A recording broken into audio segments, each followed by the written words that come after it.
काली देवरानी के सोने के बाल।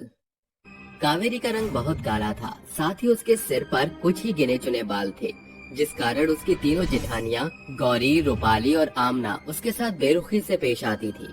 अरे ओ कल्लू माई, कहाँ मर गई? आज हम जेठानियों को चाय नसीब होगी कि नहीं? बस अभी बनाती हूँ जेठानी जी, वो नहाने और बाल धोने में जरा सा समय लग गया। कावेरी की बात सुनते ही गौरी, रूपाली और आमना तीनों ही खिलखिलाकर हंसने लगती हैं। इस कल्लो माई के सर पर 4 बाल है नहीं, और देखो इसे नहाने में कितना समय लगा है। मुझे तो लगता है कि कहीं नहाते समय अपना एक एक बाल पकड़कर अच्छे से धोती होगी, कहीं वो भी टूटकर गिर ना जाए। जरा सोचो तो सही, इस गंजी के सर पर अभी 4 बाल मुश्किल से है। अगर इसके घने लंबे बाल होते तो इसे तो पूरा एक दिन नहाने में ही लग जाता, क्योंकि इसे अपना हर एक बाल जो धोना बल्ला होता है। अरे ओ नजर पट्टू, यहाँ खड़ी खड़ी अब हमारा मुंह क्या देख रही हो? जाओ रसोई में जाकर हमारे लिए गर्मा गर्म चाय बना कर लाओ, और हाँ, साथ में गर्मा गर्म पकौड़े भी बना लेना। ये पहली दफा नहीं था जब कावेरी को अपने काले रंग के कारण अपनी जेठानियों के आगे शर्मिंदा होना पड़ा, क्योंकि उसे रोजाना ये बातें सुनकर बहुत बुरा लगता है, लेकिन वो किसी से कुछ नहीं कह पाती, जिसके चलते वो चुपचाप रसोई में जाती है और अपनी जेठानियों के लिए नाश्ता बनाना शुरू कर देती है।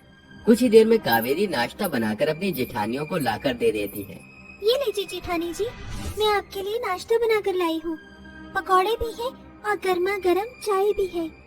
गौरी जैसे ही पकौड़ा खाती है, वो अपने मुंह से पकौड़ा उगलते हुए काली देवरानी पर ताने कसती है। हे भगवान, छी छी छी छी, कितना गंदा स्वाद है इसका। क्योरी जली उपली, तू हमें ऐसे बेस्वाद पकौड़े खिलाकर पेट में दर्द करवाना चाहती है? मैं इसकी सब चाल जानती हूँ। ऐसा कहने के बाद रूपाली कसकर कावेरी का हाथ पकड़ लेती है और उसके हाथों को मरोड़ने लगती है, जिसके चलते बेचारी कावेरी को बहुत दर्द होने लगता है। इसको ऐसा लगता है कि अगर ये हमें ऐसा बेस्वाद खाना बनाकर खिलाएगी तो हम इससे खाना बनवाना छोड़ देंगे, लेकिन आज इसको इसकी गलती की सजा तो मिलनी ही चाहिए, ताकि दोबारा इसके हाथ का जायका ना बिगड़े। हाँ हाँ, इसे आंगन के पेड़ से बांध दो, इस गंजी टकली की जगह वहीं पर है। अरे नहीं नहीं, ये तो बहुत आसान होगा। क्यों ना हम इसके सर पर जो 4 बाल बचे हैं उन्हें भी उड़ा दें, क्योंकि इस बेचारी को अपने 4 बाल धोने में बहुत समय लगता है ना। ना रहेगा बस, ना बजेगी बांसुरी। आमना की बात मानकर वो तीनों मिलकर कावेरी के सिर के ऊपर से सारे बाल कैंची से काट देती हैं और उसे बिल्कुल गंजी बना देती हैं। ये तुमने क्या किया? थोड़ा तो मेरे बालों के बारे में सोचा होता। तुम तीनों मेरी जेठानी हो, मैंने तुम्हारे साथ कभी बुरा नहीं किया। अच्छा, इसकी जुबान कैंची की तरह भी चलती है। मैं तो कहती हूँ आज अच्छा मौका है, माँ जी भी सत्संग गई है, इस काली टकली चुड़ैल को इस घर से भगा देते हैं। गौरी, रूपाली और आमना तीनों मिलकर कावेरी को बहुत मारते पीटते हैं और उसे घसीटकर घर से निकाल देते हैं, और वो रोते बिलखते हुए इस जंगल की तरफ चलने लगती है। आखिर मैंने किसी का क्या बुरा किया जो मेरे साथ ऐसा हुआ? भगवान, ये किस जन्म की तुम मुझे सजा दे रहे हो? इससे अच्छा तो तुम मुझे पैदा ही न करते इस दुनिया में। कावेरी रोते रोते चलती रहती है। तभी अचानक से उसके पैरों में एक पत्थर आ जाता है और वो धड़ाम से नीचे गिर जाती है, जिसके चलते उसके सिर पर एक गहरी चोट लगती है और वो वहीं बेहोश हो जाती है। बेहोश होने के बाद उसे उसकी माँ नजर आती है। मेरी बेटी, मैं जानती हूँ कि तुम्हें बहुत परेशानी हो रही है। इस काले रंग और बाल न आने की वजह से मैं तुम्हारी मदद करने आई हूँ। माँ, आप मेरी मदद मत करो, आप मुझे अपने साथ ले चलो। नहीं बेटी, ये जीवन बहुत ही मुश्किल से मिलता है। अपने जीवन के महत्व को समझो और अपनी जिंदगी में आगे बढ़ो। ऐसा कहने के बाद चंचल अपनी बेटी के सिर पर हाथ फेरती है, जिसके बाद उसके सिर पर सोने से सुनहरे लंबे बाल निकल आते हैं और वो बहुत सुंदर और गोरी हो जाती है।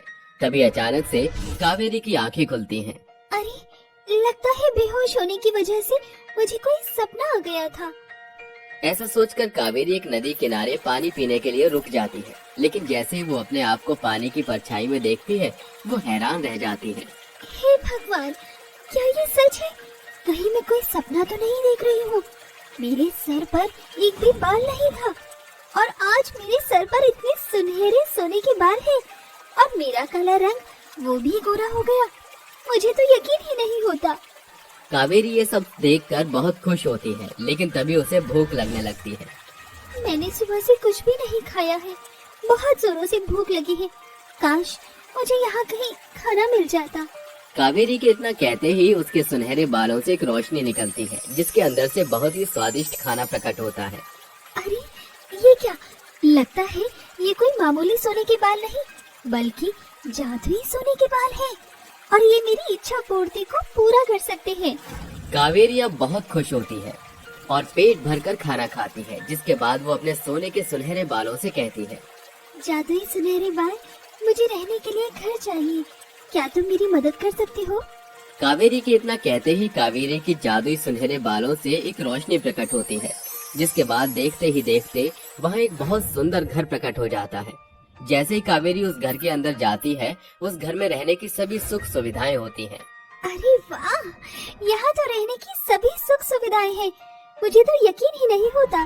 तभी कावेरी एक कमरे की अलमारी खोलती है, जिसके अंदर बहुत प्यारी प्यारी और सुंदर ड्रेसेस होती हैं। अरे वाह, मुझे तो यकीन ही नहीं होता। इतनी प्यारी प्यारी ड्रेसेस हैं यहाँ। लगता है कोई सपना देख रही हूँ। अपने आप को एक चोटी काट कर देखती हूँ।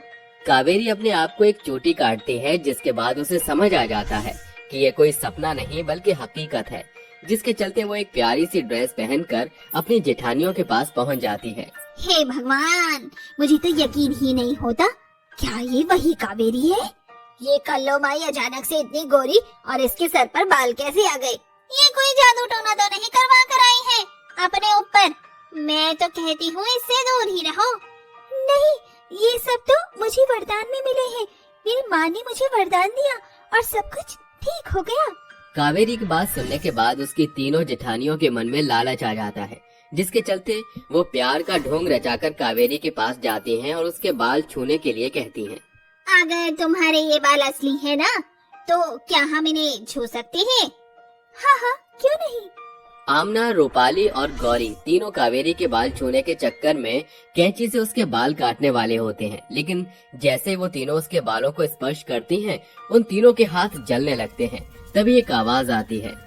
मैं तुम्हारी लालच को बखूबी जान गई थी और मुझे पता था कि तुम तीनों मिलकर ऐसा कुछ जरूर करोगे। हमें अपनी गलती का एहसास है, हमें माफ कर दो। तुम्हारे हाथ जोड़ रहे हैं, इसे ठीक कर दो। कावेरी, तुम्हें हमारी मदद करो, हम हाथ जोड़ रहे हैं, हमें बचाओ। आज के बाद हम आपकी बेटी के साथ ऐसा कभी कुछ नहीं करेंगे। हमें एक आखिरी मौका दे दो। माँ, इन्हें छोड़ दो, ये मेरी जेठानियाँ हैं और इन्हें अपनी गलती का पछतावा भी है। कावेरी के समझाने पर उसकी माँ उनके हाथों में जल रही आग को बुझा देती है, जिसके बाद उन तीनों को अपनी गलती का पछतावा होता है और वो अपनी देवरानी कावेरी के साथ खुशी खुशी रहने लगती हैं।